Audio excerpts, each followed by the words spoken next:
10 orang. Setiap lawan ditangani olehnya dengan satu tamparan. Satu tahanan lagi pingsan. Si MC bertanya, ada yang ingin bergabung lagi? Pada saat itu ada satu tangan terangkat, itu adalah pemeran utama pria Hyun-soo. Pria gendut itu tertawa, mengejek dia. Kontes dimulai.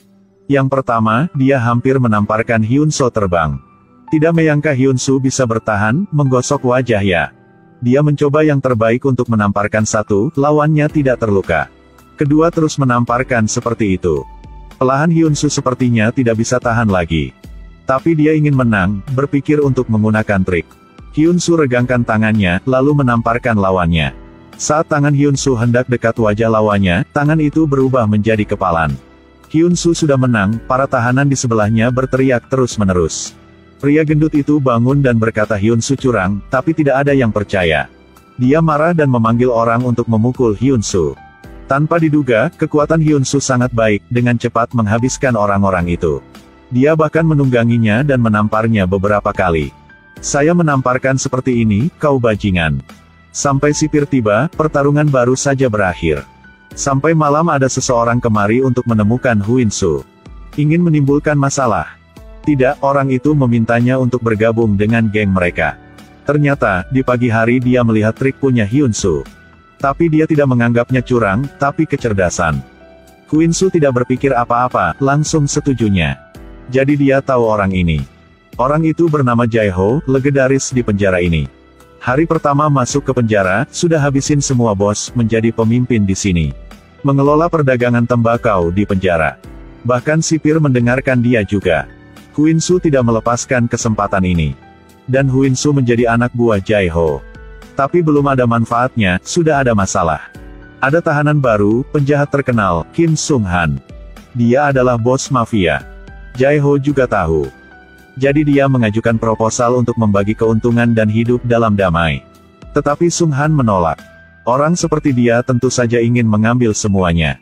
Tidak hanya itu, dia juga mengirim orang untuk menangkap orang kepercayaan Jae-ho. Mempermalukannya. Jae-ho mengertakkan gigi dan bertahan. Tanpa diduga Sung-han tidak puas, mengirim seseorang untuk membunuh Jae-ho. Pembunuh itu datang dari belakang, menarik pisau dari lengan bajunya. Hendak menikam Jae-ho, Hyun-soo bergegas. Dan menyelamatkan hidupnya. Jae-ho akhirnya marah. Dia mencari sipir, memperingatkannya untuk tidak bergabung dengan cerita selanjutnya. Kemudian menangkap Sung-han. Tuang minyak ke dalam panci lalu nyalakan apinya. Minyak panas ditaburkan di potongan daging, dagingnya langsung matang. Jae-ho di sebelahnya sangat senang, dia mengambil seember minyak. Pergi ke tempat Sung-han diikat, menuangkan minyak ke pahanya. Sung-han berteriak kesakitan. Jae-ho tertawa terbahak-bahak. Jae-ho menjadi gila, ikat Sung-han dan siksanya. Tapi mengapa tahanan baru ingin membunuh Jae-ho? Saat diinterogasi oleh Jae-ho, Sung-han hanya menyebut satu nama. Adalah Go Byung-chul yang suruhnya. Mendengar nama ini, Jae-ho tercengang. Karena orang disebut nama tadi di luar adalah bos dia. Dia menderita selama lebih dari 10 tahun karena bos dia, sekarang orang itu bahkan mengirim seseorang untuk membunuhnya.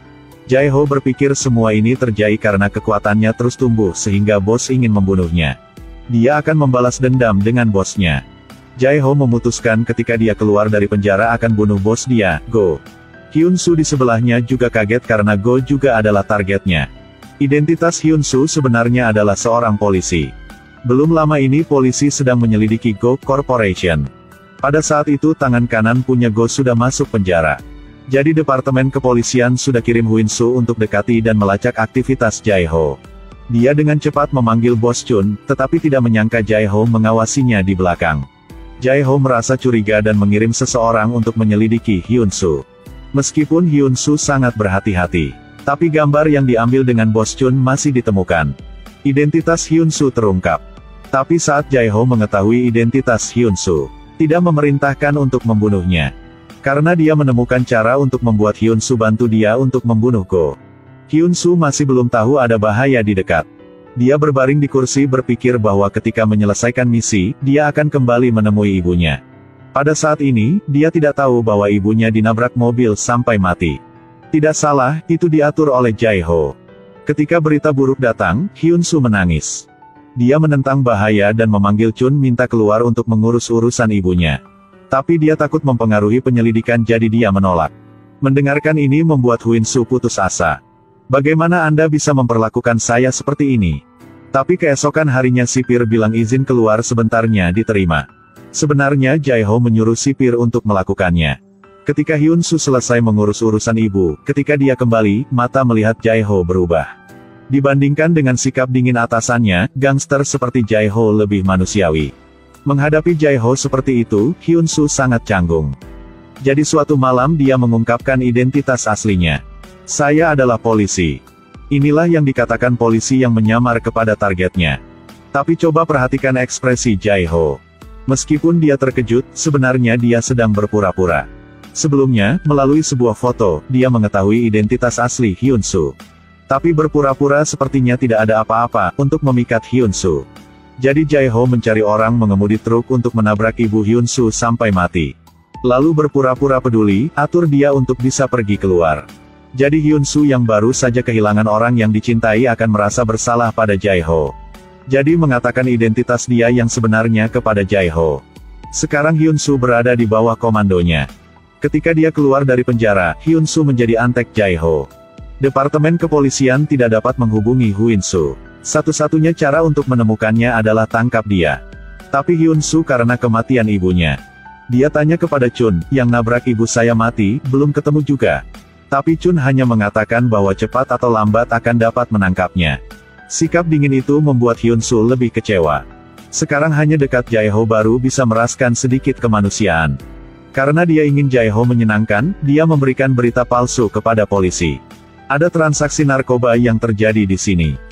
Biarkan Chun memimpin pasukan polisi besar untuk menangkapnya. Tetapi penemuan itu hanya penjualan biasa. Bermain dengan Chun dan juga menyelesaikan transaksi narkoba. Sekarang Jae-ho juga melihat kesempatan telah datang.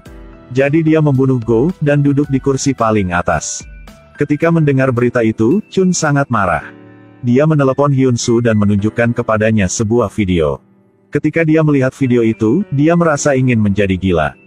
Karena di video itu ada adegan ibu dia sebelum meninggal. Di video wajah si pembunuh terlihat jelas adalah bawahan Jae-ho. Sekarang dia baru tahu, jika pembunuh ibunya adalah Jae-ho. Sebelumnya masih menangkap Jae-ho adalah keluarga dia. Sekarang Hyun-soo merasakan rasa sakit karena dikhianati. Harus balas dendam demi kematian sang ibunya.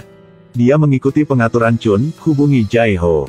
Walaupun Jae-ho curiga tetapi dia masih setuju. Dia dengan cepat tiba di tempat pertemuan. Ketika dia melihat wajah Hyun-soo, dia tahu semuanya terbuka. Dia masih melihat Hyun-soo sebagai adik dia. Pada saat yang sama juga mengatakan sudah membosankan kehidupan gangster ini. Jadi Jae-ho bilang Hyun-soo tidak melakukan gangster lagi. Tetapi bagaimana dengan kematian sang ibunya? Pada saat itu polisi juga masuk ke dalam, Jae-ho buru-buru bersembunyi. Dan dari kegelapan membunuh semua polisi. Tapi kemudian saat giliran Hyun-soo, dia tidak berakting. Mungkin karena dia malu sama Hyun-soo. Atau mungkin dia bisa melihat bayangan dia dari Hyun-soo. Lalu Jae-ho pergi, dia mengingat kenangan indah bersama Hyun-soo. Tapi tidak memperhatikan mobil di belakang. Dia berbaring di tanah menyaksikan orang yang keluar dari mobil adalah Chun. Dia tidak ragu membunuh orang untuk menemukan bukti kejahatan. Dia mengambil kunci dari Jae-ho-nya. Akhirnya menemukan bukti kejahatan di bagasi mobil. Tapi tiba-tiba Hyun-soo keluar untuk membunuh Chun. Kenapa kamu harus melakukan itu? Ternyata pas nonton video pembunuhnya. Dia ingat polisi mata-mata yang ditempelin sama Chun di dinding. Ini dengan jelas menyatakan bahwa orang yang membunuh ibu Hyun-soo adalah polisi. Chun tidak ingin memberitahu Hyun-soo tetapi ingin menjadikannya alat untuk menyelesaikan kasus. Hyun-soo sangat putus asa pada saat itu berjalan di jalan yang tidak bisa kembali. Lalu dia meletakkan pistol di tangan Jae-ho, menyalahkan kematian Chun kepadanya. Lalu menutup hidung Jae-ho sampai dia mati. Dia berbaring diam di dalam mobil Jae-ho, tidak tahu harus pergi kemana. Tragedi karakter kecil adalah mereka tidak bisa mengendalikan takdir mereka. Dari awal hingga akhir hanyalah bidak catur orang lain. Tapi ingat, catur juga ada batasnya. Setelah batas tercapai, pion juga dapat membunuh sang juara. Satu penjara di Korea mengadakan kontes tamparan. Lihat orang ini, dia memenangkan 10 orang. Setiap lawan ditangani olehnya dengan satu tamparan. Satu tahanan lagi pingsan. Si MC bertanya, ada yang ingin bergabung lagi? Pada saat itu ada satu tangan terangkat, itu adalah pemeran utama pria Hyun Soo. Pria gendut itu tertawa, mengejek dia.